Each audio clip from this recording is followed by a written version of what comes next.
Hello student, मैं मनोज जोगी एक बार फिर से आप सभी विद्यार्थियों का आदर्श एजुकेशन ग्रुप ऐप पर स्वागत करता हूं। आदर्श एजुकेशन ग्रुप ऐप के अंतर्गत आप सभी विद्यार्थियों को सरफेस करियर इंस्टीट्यूट के द्वारा ऑनलाइन क्लासें उपलब्ध कराई जा रही हैं। दोस्तों, हम 12th क्लास के फिजिक्स के लेसन नंबर 4 की बात कर रहे थे, जिसका नाम है विद्युत धारिता। इसके अंतर्गत हमने बात की समांतर प्लेट संधारित्र की, जिसके द्वारा हमने धारिता की वैल्यू ज्ञात की, जिसका मान हम लोगों को प्राप्त हुआ था C बराबर A epsilon not upon D। दोस्तों, उसी के अंतर्गत आज हम पढ़ने वाले उसकी स्थिति नंबर 1, जिसका नाम है जब समांतर प्लेट संधारित्र की दोनों प्लेटों के मध्य पूरी तरह से पराविद्युतांक भरा हुआ हो। इसका अर्थ क्या हुआ है? जब दोनों प्लेटों के मध्य पूरी तरह से पराविद्युतांक भरा हो, जब दोनों प्लेटों के मध्य पूरी तरह से क्या भरा हुआ? पराविद्युतांक। मतलब यहाँ वायु या निर्वात नहीं है, यहाँ अन्य किसी माध्यम की अपन बात करेंगे। तो जब दोनों प्लेटों के मध्य पराविद्युतांक भरा होता है, तब धारिता की वैल्यू क्या प्राप्त होती है? यहाँ आपको पराविद्युतांक की जगह एप्सिलॉन R और K मिल सकता है। तो आप ध्यानपूर्वक ट्यूशन को देख लेना, उसके बाद ही अपन बात करेंगे। अब आप लोगों को सबसे पहले स्थिति नंबर 1 डालना है। आप लोग स्थिति नंबर 1 डाल लीजिएगा। नाम डालना, जब समांतर प्लेट संधारित्र की दोनों प्लेटों के मध्य पूर्णतः पराविद्युतांक भरा हुआ हो। ठीक है, इसके चित्र के बारे में आप लोगों को बता देता हूं। चित्र में क्या कर रखा अपने? ए भी एक समांतर प्लेट संधारित्र है। जब संधारित्र की प्लेट ए को धनात्मक आवेश देते हैं, तो संधारित्र की दूसरी प्लेट पर प्रेरण विधि के द्वारा ऋण आवेश आ जाता है, जबकि दूसरी ओर क्या आ जाता है? धनात्मक आवेश आ जाता है। जब हम लोग इसे भू संपर्कित करते हैं, तो संपूर्ण धन आवेश कहां चल जाता है? पृथ्वी में चला जाता है। ठीक है, तो आप पॉइंट नंबर 1 डालिएगा। उसके बाद आप लोगों को चित्र बनाना है, फिर मैं आप लोगों को चित्र के बारे में लिखवाने वाला हूं। ठीक है, तो आप सबसे पहले पॉइंट नंबर 1 डालिए। स्थिति नंबर 1 डालिए, जब समांतर प्लेट संधारित्र की दोनों प्लेटों के मध्य, जब समांतर प्लेट संधारित्र की दोनों प्लेटों के मध्य पूर्णतः परावैद्युत पदार्थ भरा हुआ हो। ठीक है, क्या है? जब समांतर प्लेट संधारित्र की दोनों प्लेटों के मध्य पूर्णतः पराविद्युतांक भरा हुआ हो। ठीक है, आप लोग उसके बाद चित्र को नोट कर लीजिएगा। आप लोगों ने चित्र बना लिया होगा। अब मैं आप लोगों को चित्र के बारे में बोलूंगा और आपको उस चित्र के बारे में नोट करना है। ठीक है, लिखना। चित्रानुसार ए भी एक समांतर प्लेट संधारित्र है। ए भी एक समांतर प्लेट संधारित्र है, जिसके मध्य पूरी तरह पराविद्युतांक पदार्थ या पराविद्युत पदार्थ कोष्टक के अंदर आप लिख देना एप्सिलॉन R। पराविद्युत पदार्थ कोष्टक के अंदर एप्सिलॉन R या K भी आ सकता है। याद रखना आप दोस्तों, या तो यहाँ एप्सिलॉन R आएगा या आप लोगों के सामने कैपिटल K आएगा। ठीक है, पूरी तरह पराविद्युत पदार्थ एप्सिलॉन R भरा हुआ है। दोनों प्लेटों का पृष्ठ आवेश घनत्व, दोनों प्लेटों का पृष्ठ आवेश घनत्व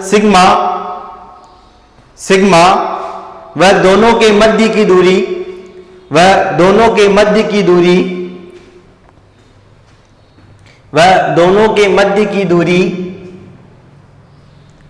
स्मॉल d है। दोनों के मध्य की दूरी स्मॉल d है। पैराग्राफ चेंज करना। अतः पृष्ठ आवेश घनत्व सिग्मा बराबर, अतः पृष्ठ आवेश घनत्व, उसके बाद आप देखना सिग्मा बराबर, आप पहले देखना सिग्मा बराबर क्या होता है? Q upon A। समीकरण नंबर आप लोगों के बन जाएगी 1। सिग्मा बराबर Q अपॉन A कैसे होता है? क्योंकि एकांक क्षेत्रफल पर आवेश की मात्रा को पृष्ठ आवेश घनत्व कहा जाता है। एकांक क्षेत्रफल पर आवेश की मात्रा को पृष्ठ आवेश घनत्व कहा जाता है।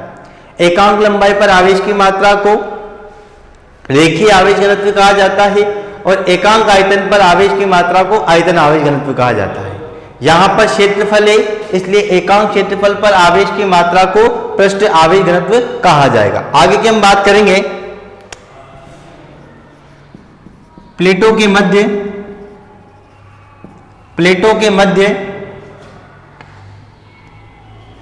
उत्पन्न विद्युत क्षेत्र E हो तो E की वैल्यू अपन याद करेंगे। आप लोगों को समीकरण लिखा आपने, पृष्ठ आवेश घनत्व सिग्मा बराबर यहां से लिखना है, E बराबर कितना होगा, आप लोगों ने नोट किया था E का मान कितना होता है। E का जो मान होता है आप लोगों ने प्राप्त किया सिग्मा अपॉन एप्सिलॉन नोट, लेकिन जितना माध्यम होता है उतने ही गुना बढ़ जाता है तो एप्सिलॉन आर आ जाएगा। एप्सिलॉन आर क्यों आया, क्योंकि अन्य किसी माध्यम में जितना माध्यम होता है, जितना परावर्तनांक होता है उतने गुना बढ़ जाती है। आगे की अपन बात करते जाएंगे। मैं यहाँ पर सिग्मा का मान रख देता हूं, तो सिग्मा का जैसे अपन मान रखेंगे कितना आएगा, Q upon a epsilon nought epsilon r. समीकरण नंबर आप लोगों की बन जाएगी 2। देखो एक और बार में ध्यान से देखा, हम लोगों ने पढ़ा E बराबर था सिग्मा अपॉन एप्सिलॉन नोट।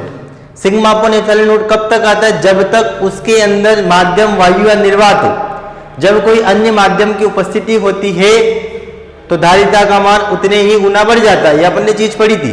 इसलिए यहां पर एप्सिलॉन नोट के साथ अपन को वो माध्यम रखना है, वो माध्यम को गुणा में रखना है जो माध्यम आपने भर रखा है, और कितना भर रखा है उतने गुना करना है। तो एप्सिलॉन आर भर रखा है, कितना भर रखा है, एप्सिलॉन आर की जगह एप्सिलॉन आर लिख दिया अपन ने, सिग्मा की जगह कितना होता है Q अपॉन ए, और आ चुका है तो E बराबर आप लोगों का जाएगा Q upon a epsilon nought epsilon r. समीकरण नंबर आपके 2 बन जाएगी।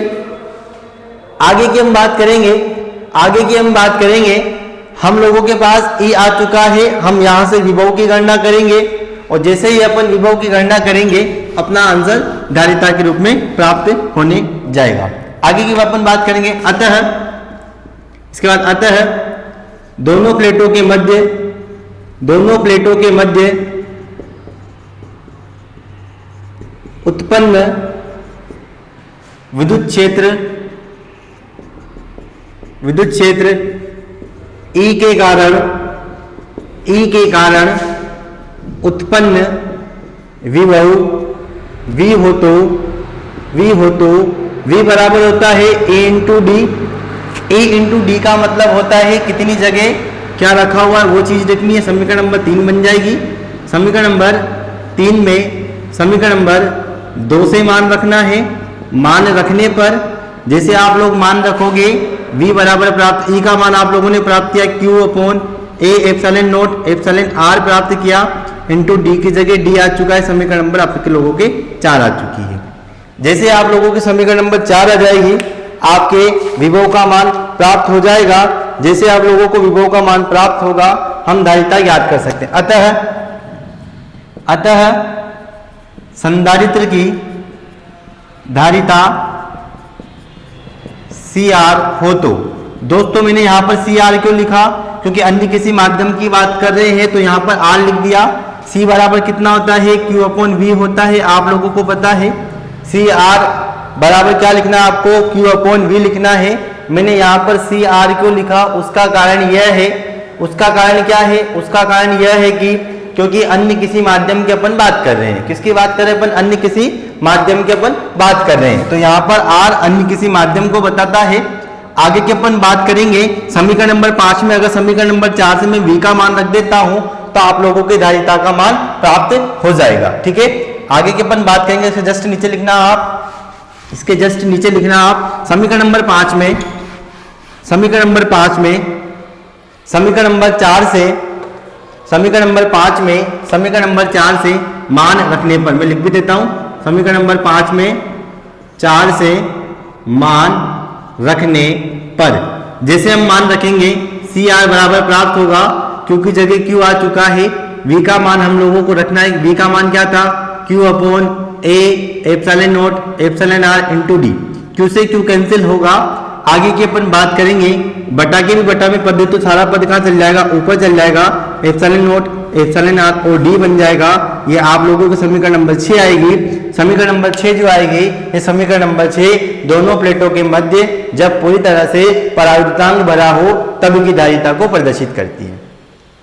आप एक चीज नोट करना, आप ध्यानपूर्वक देखना, जब दोनों प्लेटों के मध्य वायु या निर्वात होता है तब धारिता का मान A epsilon not upon D प्राप्त होता है, लेकिन अन्य किसी माध्यम की उपस्थिति में धारिता का मान उतने ही गुना बढ़ चुका है। देखो आपके साथ में क्या आ चुका है, एप्सिलॉन R गुणा में आ चुका है। तो मैं ये चीज भी लिख देता हूं यहां कोष्टक बना के, क्योंकि आप लोगों को पता है C बराबर कितना होता है, A epsilon not upon D, ये याद है आप लोगों को। तो क्या बन जाएगा, CR बराबर, यहाँ देखो A epsilon not upon D की जगह C आ जाएगा और यहाँ एप्सिलॉन R आ जाएगा। इससे क्या फर्क पड़ेगा, समीकरण नंबर 7 से क्या स्पष्ट होगा कि धारिता का मान पराविद्युतांक पदार्थ के गुना बढ़ जाता है। तो आप लोग समीकरण नंबर 7 के नीचे नोट करना।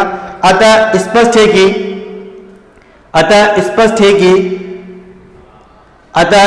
है कि जब दोनों प्लेटों के मध्य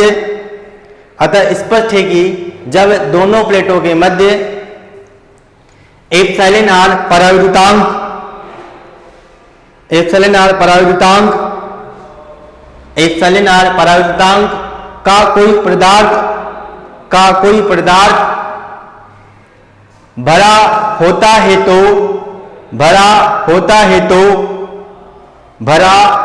है तो उसकी धारिता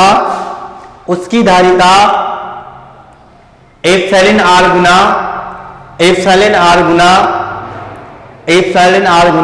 बढ़ जाती है। ठीक है दोस्तों, तो आपके स्थिति नंबर फर्स्ट यही समाप्त हुई।